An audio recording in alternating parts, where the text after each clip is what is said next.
Well, good morning. I understand I'm standing between you and lunch, so I'm going to do my best to move this along and keep it as entertaining as possible. But first of all, big thanks to the committee for inviting me, and really Mike Holmes, who called me up to invite me to give a presentation about the innovative things we're doing at the EERC, and which I love innovation.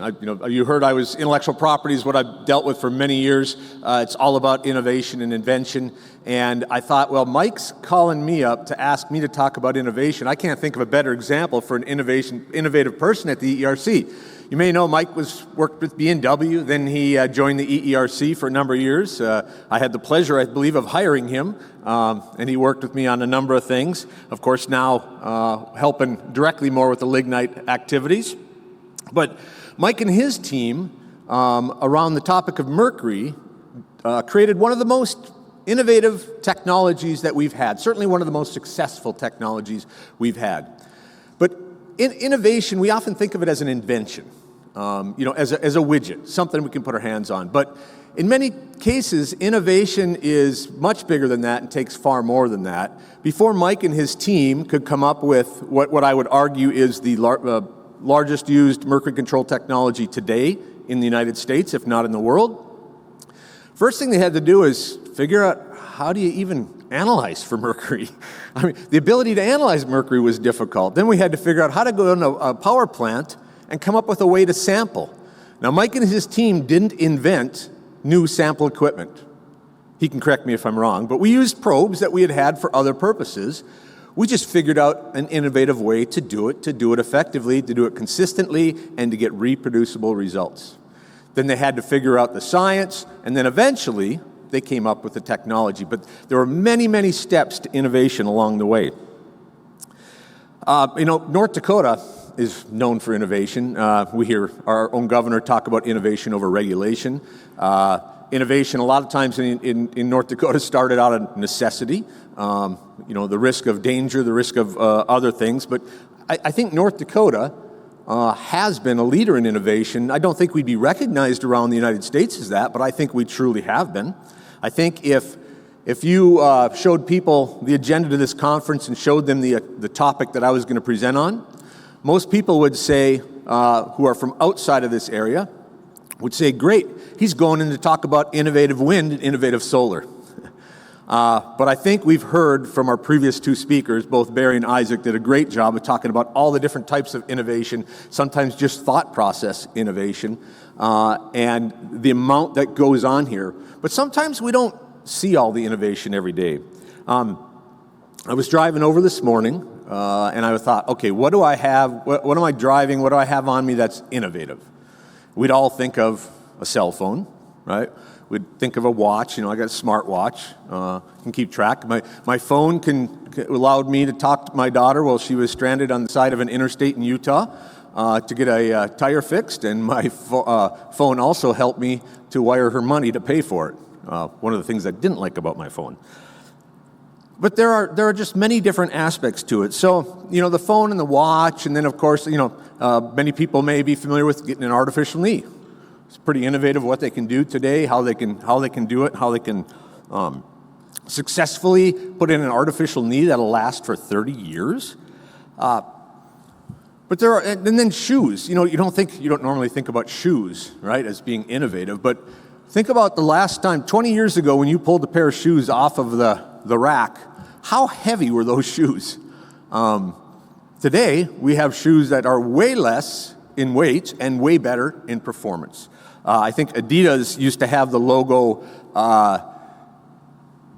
what was it? Something to do with chasing the impossible. That was Adidas around shoes, was always trying to look for the next thing. I have a little bit of a penchant for performance cars. Some people who at the ERC might know that. My brother had a 4-second car. My neighbor had both a Trans Am and a Firebird. When I first got my 3-second car, I was pretty happy. And then now today I have a 2-second car. And I think about what's changed. I could spin the tires perfectly easy in that 4-second car.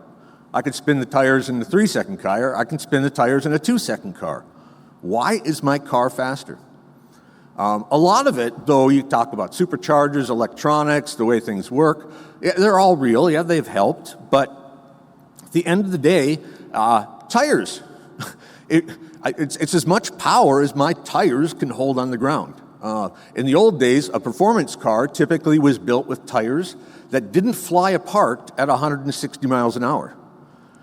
Today, we obviously don't have tires that fall apart at that, but we also have cars that go 0 to 60 faster and have greater traction.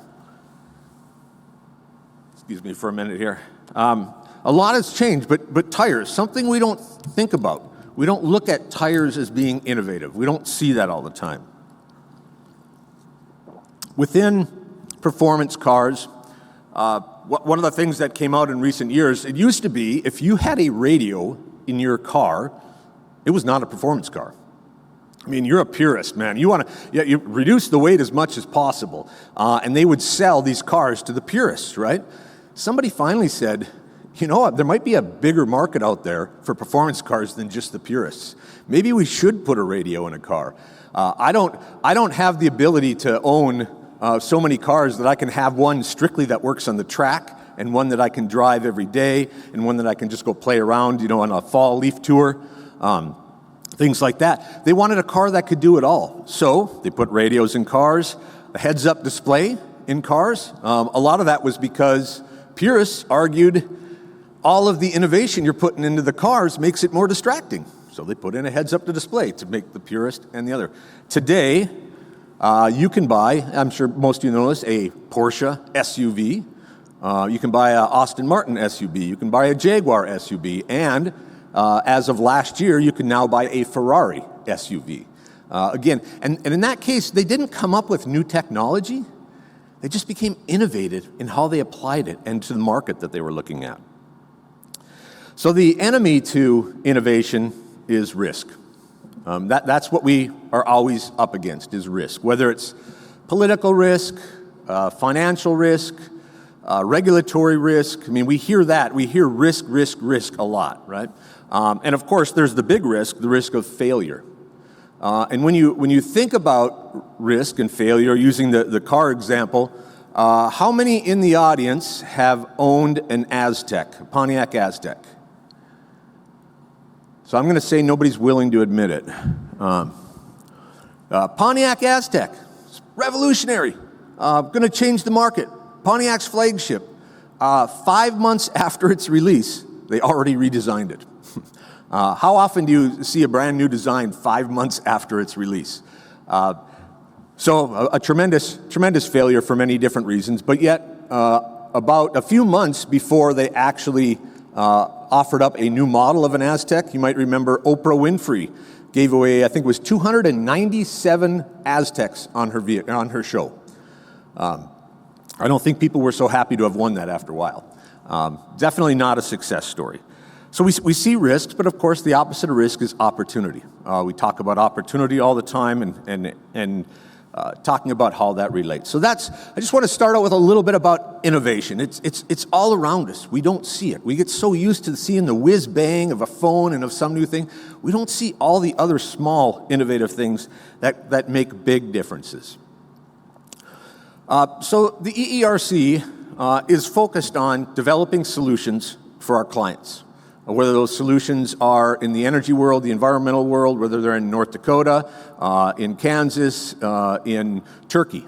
That's what our focus is doing that, which many times results in very innovative activities. So real quickly, I'm going to give you a little bit more of a history of innovation, just a little bit to show you. Talk about the need and why the EERC did some changes that we are very fortunate to have the legislature help us with, and then which is the State Energy Research Center, and then a few other examples of innovation at the EERC. So North Dakota Lignite. Again, I said, how many people would say North Dakota Lignite is about innovation? You look at what North Dakota has done with the resource. I believe it was early explorers that Lewis and Clark they went by and they called it the coal wood. Our lignite was coal wood. So They didn't look at it as very good coal. They looked at it a little bit closer to wood than what they were used to.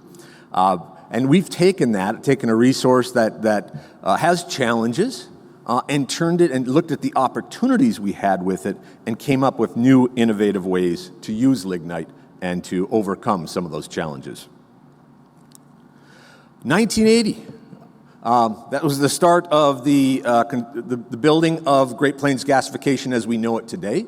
Gasification work has gone on. It was a one-of-a-kind unit, brand new unit to help deal a lot with politics and political pressure, right? It really wasn't necessarily about the technology and the economics. It was focused on the politics.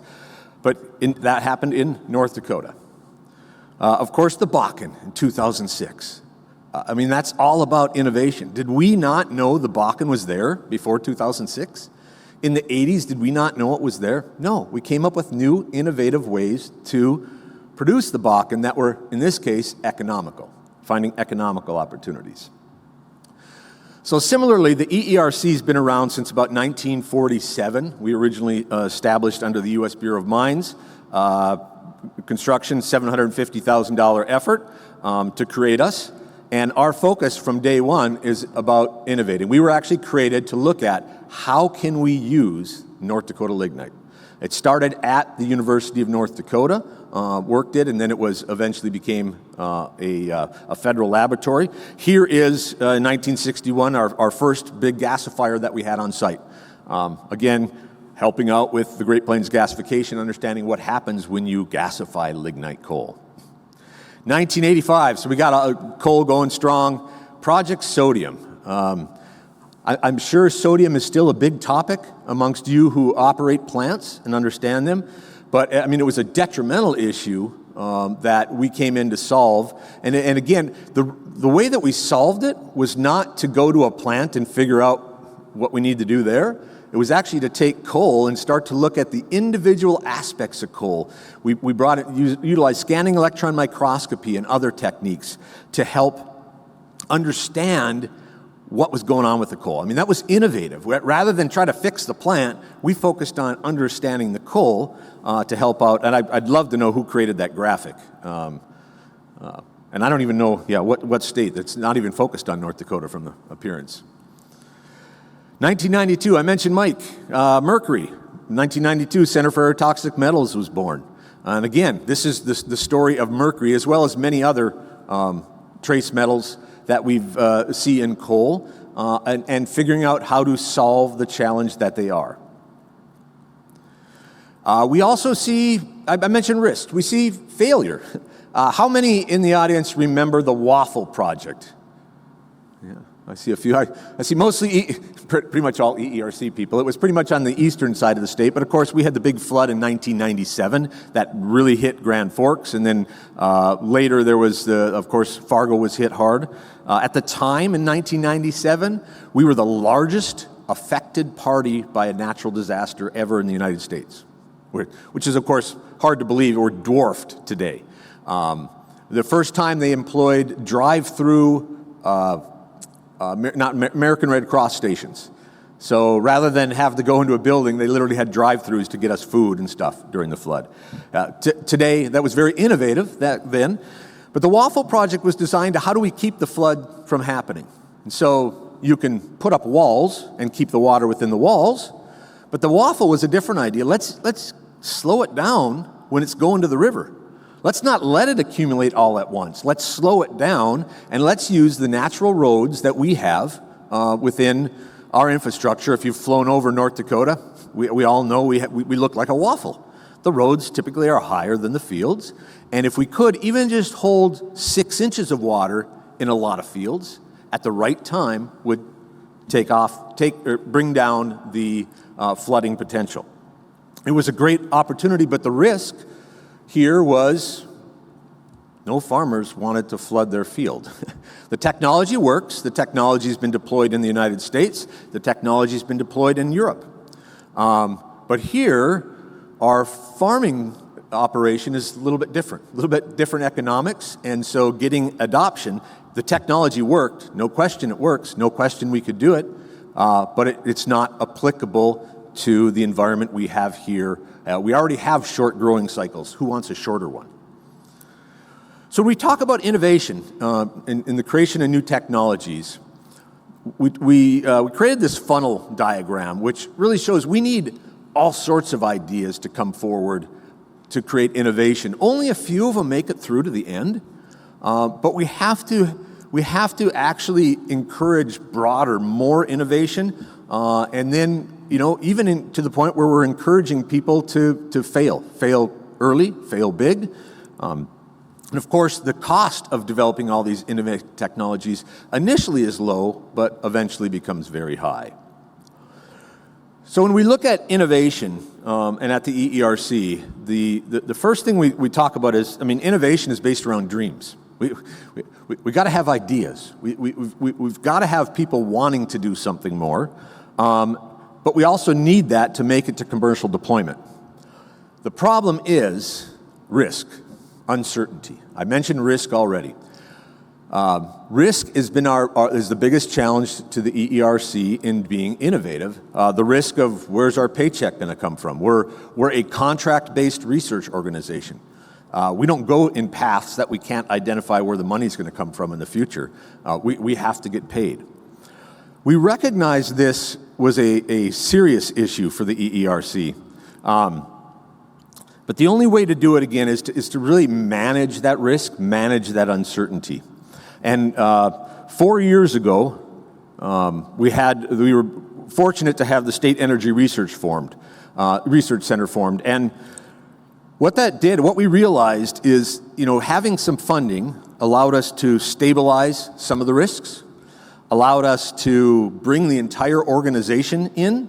Something we realize that is critical to innovation is bringing in the entire organization. Adidas, great example of that. In the 1990s, they realized they were just being less innovative. They had tailor-made golf. They were doing all right with that, but they realized they weren't being innovative anymore. What they did is they created an organizational-wide program for innovation. And what they did is, as they came up with ideas, and that you had many ideas, and as you came down to the one or two that they selected, the entire organization was involved. Kind of similar to American Idol, where the audience gets to vote as well as the judges. Obviously their executive management had veto power at the end, but they brought in the entire organization, every single person. They had broadcasts throughout their entire organization to try to show that not only did they want innovation, but they encouraged it and accepted it, and they listened to the people who had the ideas. I mentioned fail early and big, and we're terrible. I'm terrible for this. I commonly tell the researchers, well, we tried that before. And just changing our mindset to, well, you know what could we do different than we did before that would make it work? So around innovation, we recognize that the EERC was not doing as good as we could, not doing what we thought we could. This diagram, the blue bars are federally directed funds when we could get earmarks. We had earmarks at the EERC. We always appreciated our congressional delegation, as we do today. They were very good to us. But the green bar represents the number of invention disclosures. And I'm just using this as a measure. It's not the best measure always, but the number of invention disclosures, the number of new ideas within our organization. And you can see, actually, during earmarks, we averaged about 15 new invention disclosures a year.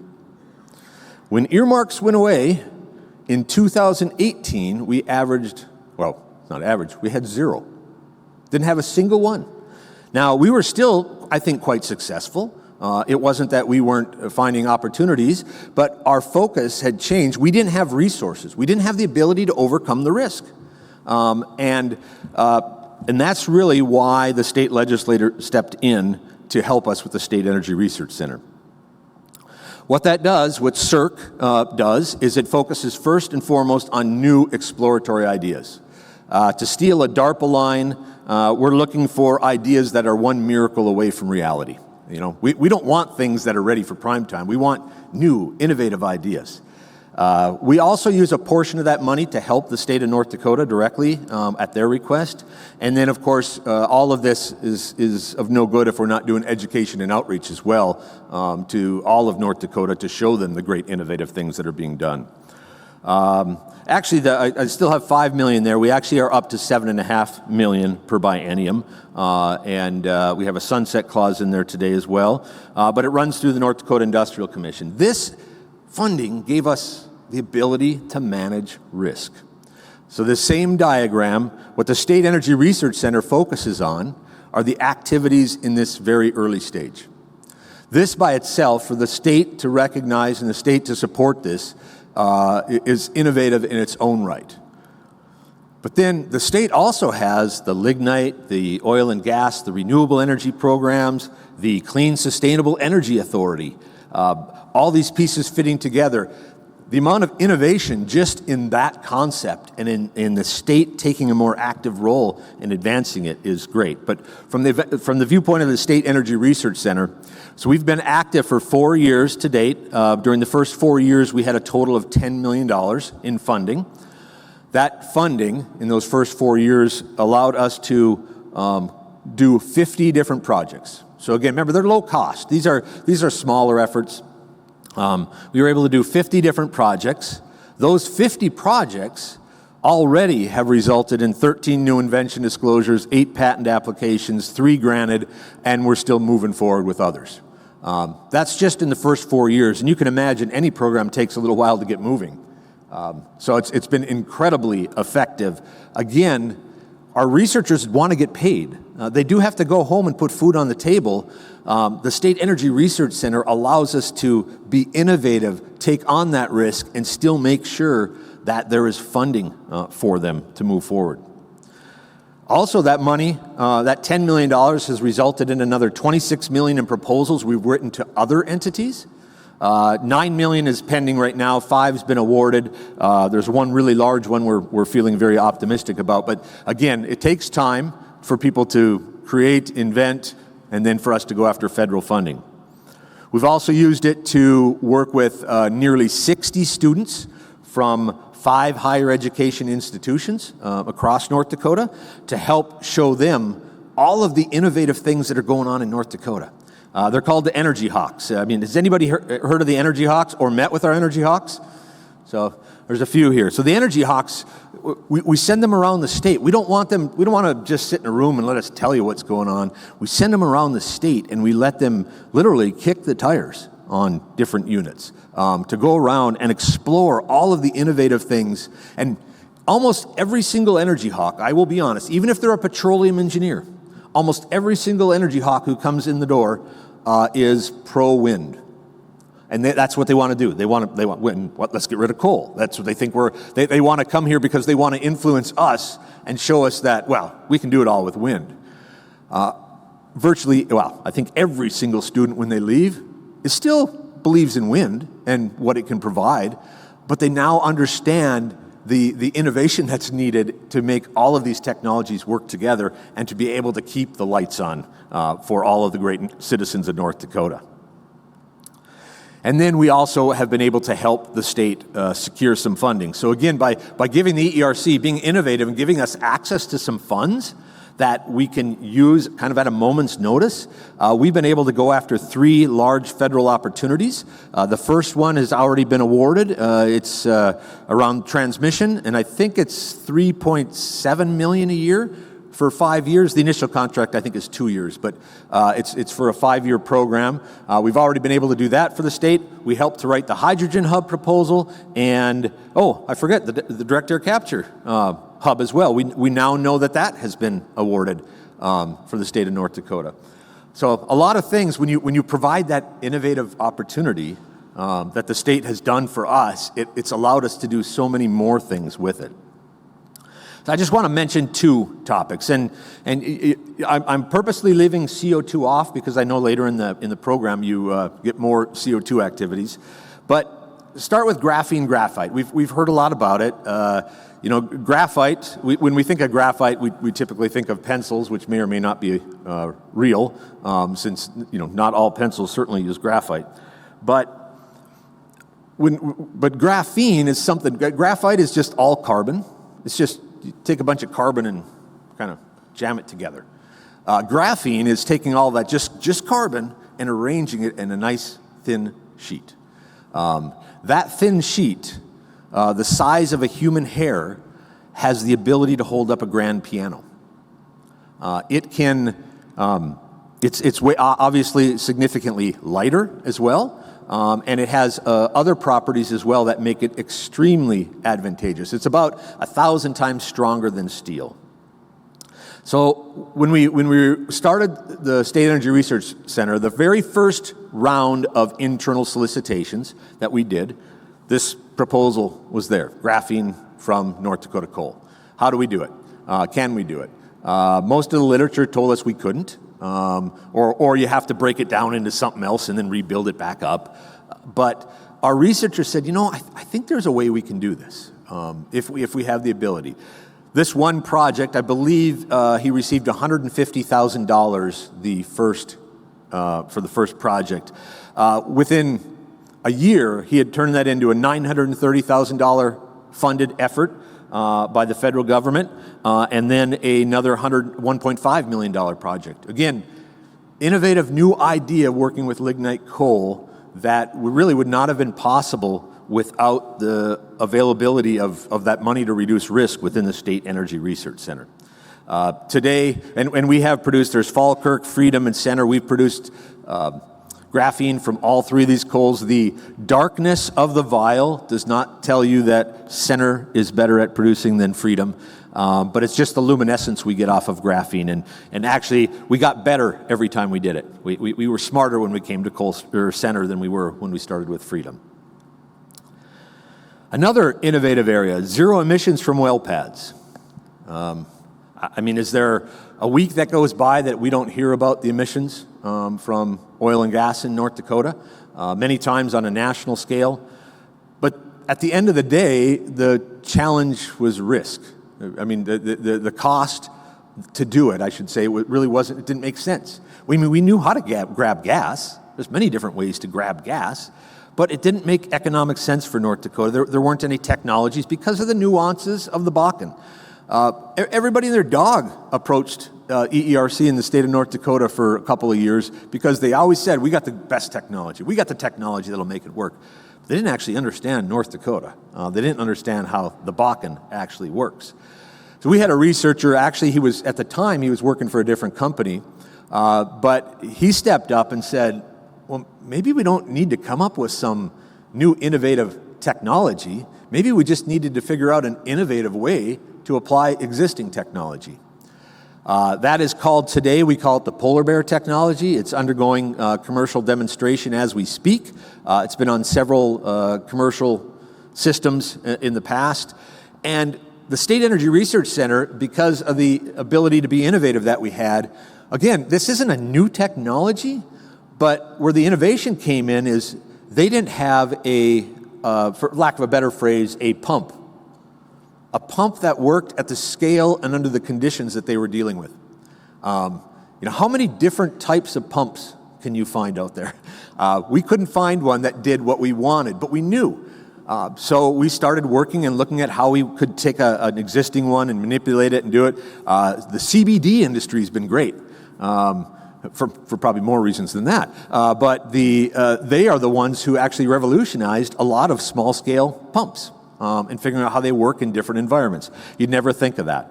But we, through the State Energy Research Center, were able to help them understand the fundamentals and create systems that are not only functional, but also economical to work. And again, the idea isn't innovative, but the application and the way we've done it is.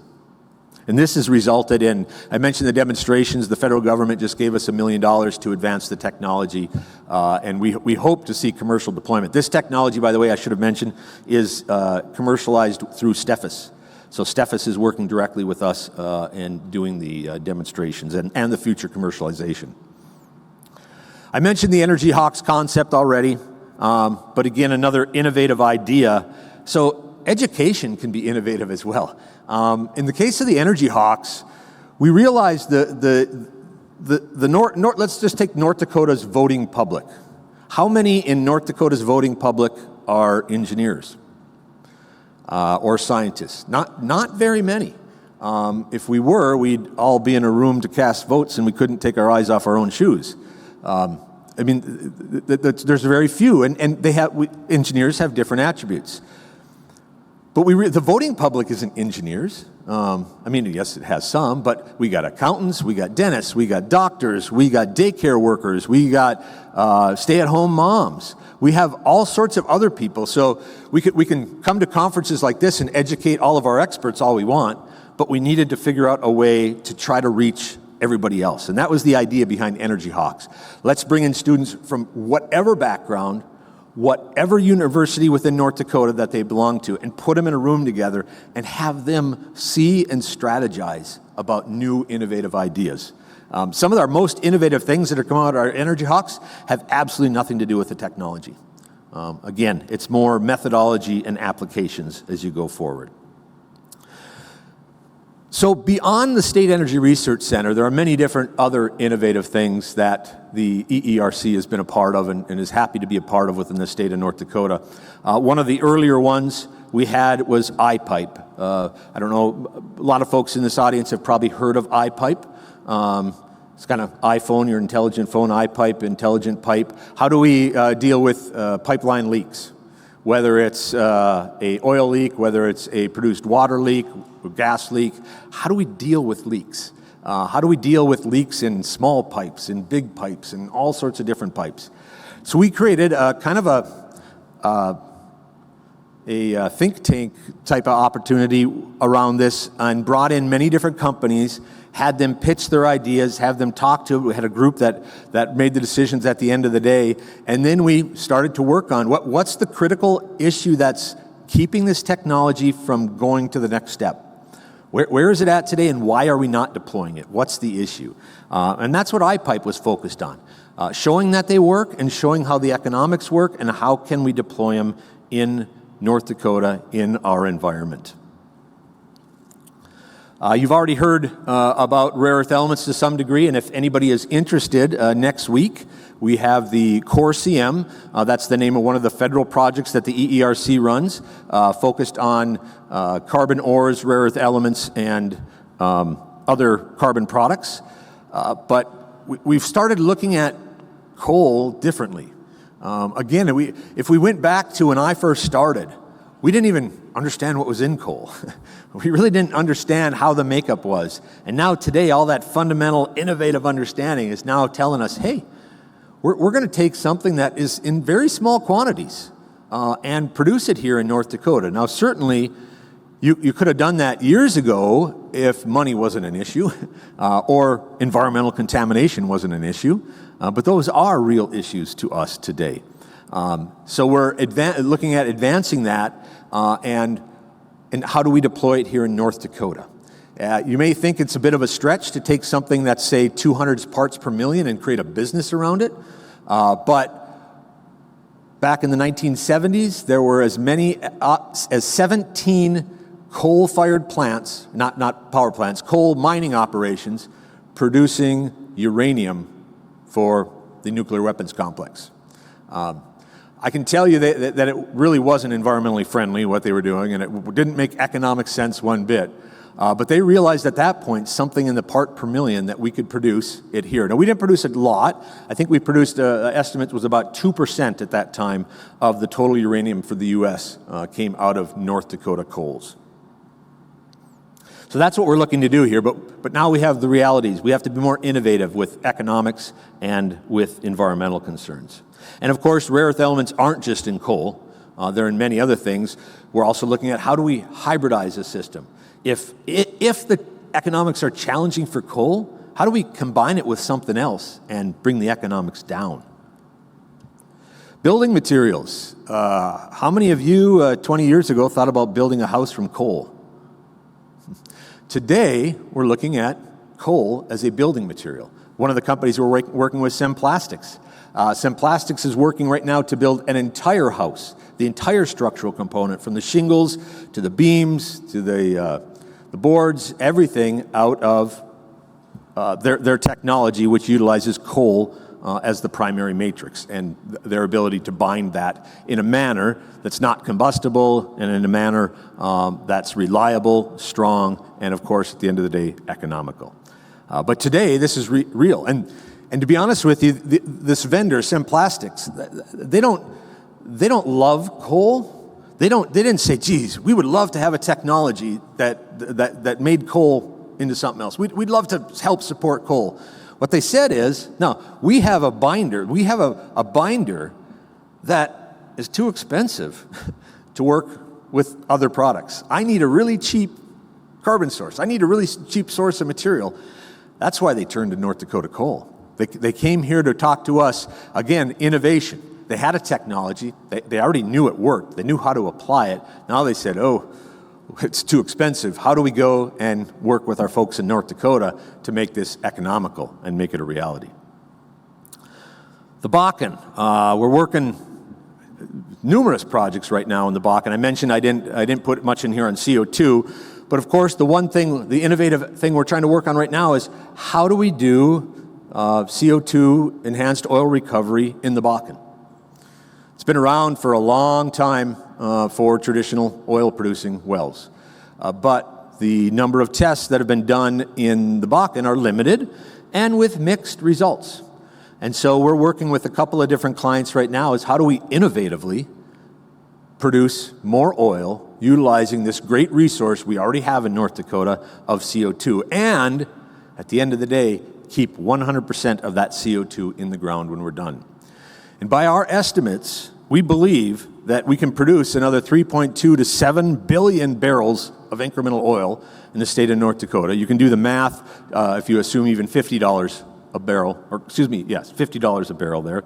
But it's going to need CO2, and so we're looking at where do you get that CO2? Well, of course, there's many different CO2 conversations going around, whether it's Tundra, whether it's Rainbow. Of course, we have the ethanol industry in bringing that CO2 in. We're taking what was being innovative and taking what was considered a waste and turning it into a useful product to benefit the state of North Dakota and the citizens here. And of course, hydrogen. We've heard a lot about hydrogen. Mike used to head up our hydrogen program at the EERC back when we were the National Center for Hydrogen Technology. Many different technologies. I'll tell you what, many of the technologies we were discussing, I'm trying to think of how far back that was. Let's just say 20, 25 years ago, we're actually discussing those exact same technologies again in many regards, not entirely. But what's the change? Well, there's been a lot of innovation in that period of time, and the risks that we analyze and look at have changed to make hydrogen more interesting. And of course, we've been producing hydrogen in the United States for a long time around the petrochemical industry. So in just kind of closing, I mean, North Dakota, our existence has been about innovation, and you can say that about any other state, but I think ours was born more out of necessity than many others were because of the environment that we were settled in and what we've had to do and the challenges that have been here. And it's been our past, and it's going to be our future. The lignite industry has been innovative. We need to get that message out even stronger outside of the walls of North Dakota. And the State Energy Research Center is one way that we hope that we are contributing to the innovation, to the future of the state of North Dakota, the lignite industry of North Dakota, with new technologies, by going out and bringing in other funding, the technology demonstrations we already have going on, again, in a very short period of time, the number of things that have advanced, and of course, helping to educate our future voters to allow us in the future to be innovative as well. So with that, I would be more than happy to entertain any questions if anyone has any between now and lunch. While we're waiting for the first question, I want to thank Tom for, most of all, for not firing me when he found out I was a liability on his pickup hockey team. But thank you so much for all the work you guys do, and I'm glad you hit the CO2 one at the end. That's really powerful, showing that we can make another 3 to 7 billion barrels of oil from the Bakken. and that is an incredible commodity value for the utility and coal industry. So thanks for all the work on pushing that forward. Oh, Any questions for Tom?